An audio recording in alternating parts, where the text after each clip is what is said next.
nous allons pouvoir mesurer la valeur à tous les niveaux de l'entreprise, au niveau stratégique, au niveau tactique, au niveau opérationnel et également au niveau économique.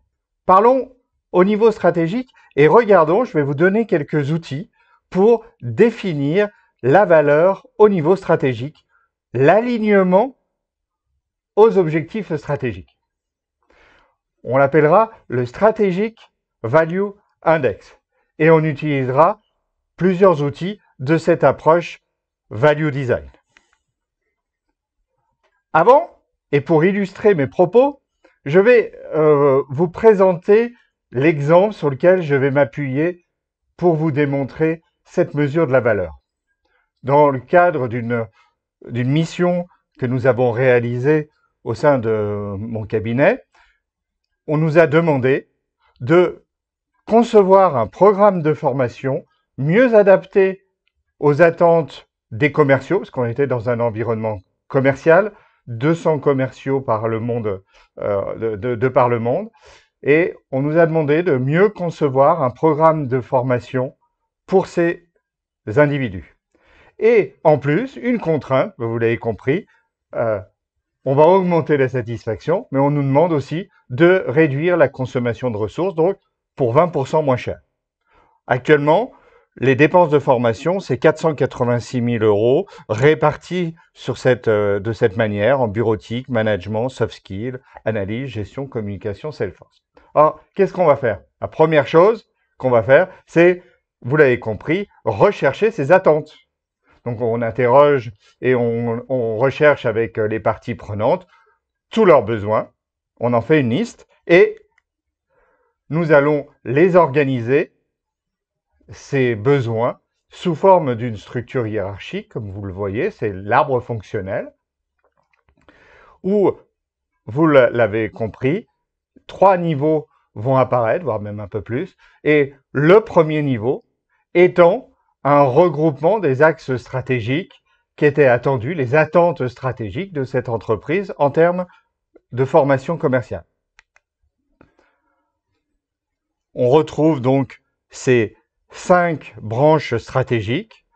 Vous pouvez le lire, gérer les équipes, gérer les activités commerciales, vendre aux clients internationaux, c'était très important pour eux, gérer la relation client et faire des prévisionnels de vente, ce qui n'avait pas encore, la formation à ces éléments-là n'avait pas encore été réalisée. Et c'était un des besoins de ces commerciaux. Alors maintenant, comment aborder cette réflexion et trouver la valeur stratégique actuelle? Puis après, on verra, en fonction des programmes qu'on découvrira, les alignements stratégiques aux autres programmes. Mais cherchons déjà la valeur stratégique actuelle. Pour cela, on va utiliser la matrice de comparaison par pair. Alors, la matrice de comparaison par pair, qu'est-ce que c'est? C'est de mettre en ligne les axes stratégiques, ce qu'on a ici, et de les comparer les uns aux autres. Donc, on va comparer gérer les équipes avec gérer les activités avec vendre aux clients internationaux, et on va se demander quel est l'un par rapport à l'autre le plus important. Alors, vous voyez, ça, on les appelle F1, F3, F4, F5, F1, F2, F3, F4, F5, et on les compare. Donc, on va comparer F1 à F2, et vous voyez, on a mis 1 F1. Qu'est-ce que ça veut dire? Ça veut dire que F1 est un peu plus important que F2. Donc, gérer les équipes est un peu plus important que gérer ses activités. Par contre, ici, on a un F4. Qu'est-ce que ça veut dire? Gérer les relations clients, selon eux, toujours. C'est pas nous qui le définissons, c'est de manière collective, selon ce groupe interdisciplinaire, souvent. Ici, il a été défini que gérer les relations clients était un peu plus important que gérer les équipes. Voilà, et on fait ça comparaison par comparaison, pair par pair, et au final, ça nous permet d'établir une pondération de ces axes stratégiques que vous retrouvez ici, 40, 13, 20, 20, 20 et 7%. Voilà, on a défini aujourd'hui les attentes en termes par rapport à ces arbres stratégiques, la pondération nécessaire. Allons voir maintenant, actuellement, quelle est cette pondération. Alors pour cela, on va reprendre notre arbre stratégique et les 5, 6 types de formations qu'on nous avait définis, bureautique, management, soft skills, et on va répartir, comme il l'a indiqué, les 46 000 € sur ce pourcentage qui est indiqué. On retombe donc ici, vous voyez, ici on a mis cet argent-là, bureautique, on a mis 30% de 486 000, donc 145,8 kg-euros.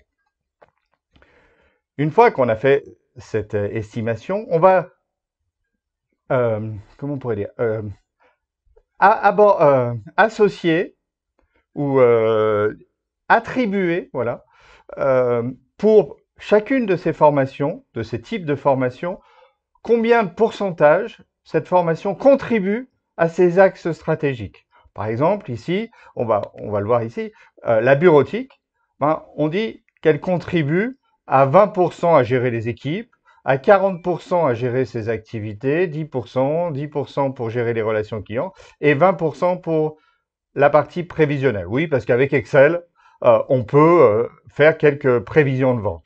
C'est pas la panacée, mais on peut le réaliser. Donc, vous voyez, 20%, 10%, pareil. Dans le management, essentiellement, vous voyez, on a mis 80% des formations en management sert à gérer les équipes. On multiplie le coût par ce pourcentage. Donc ici, ce qui permet d'affecter pour la formation bureautique de 145 000,8 kg-euros, 29 200 à gérer les équipes. On en fait l'addition et par rapport à 486 000, on retrouve le pourcentage d'argent que l'on a mis pour gérer les équipes. Et ce pourcentage, devinez, on va le comparer à la pondération qu'on avait réalisée avec la comparaison par pair. Ici, vous voyez, vous avez 26%, il était attendu 40%. Alors, pour l'illustrer, cette comparaison entre les attentes et la réalité du coût, on va proposer des représentations graphiques. La première représentation graphique, c'est la répartition des coûts par fonction, ce qui permet de montrer un petit peu, donc ça c'est des pourcentages, là où on met l'argent actuellement.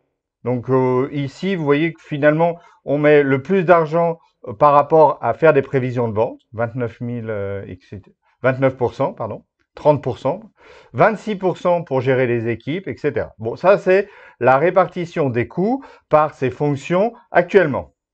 Et on va regarder l'écart avec ce qui était attendu. En bleu, l'attendu, la pondération qu'on a définie, et en orange, le réel. Et on voit en effet que on attend beaucoup de la gestion des équipes et on met un peu moins d'argent nécessaire.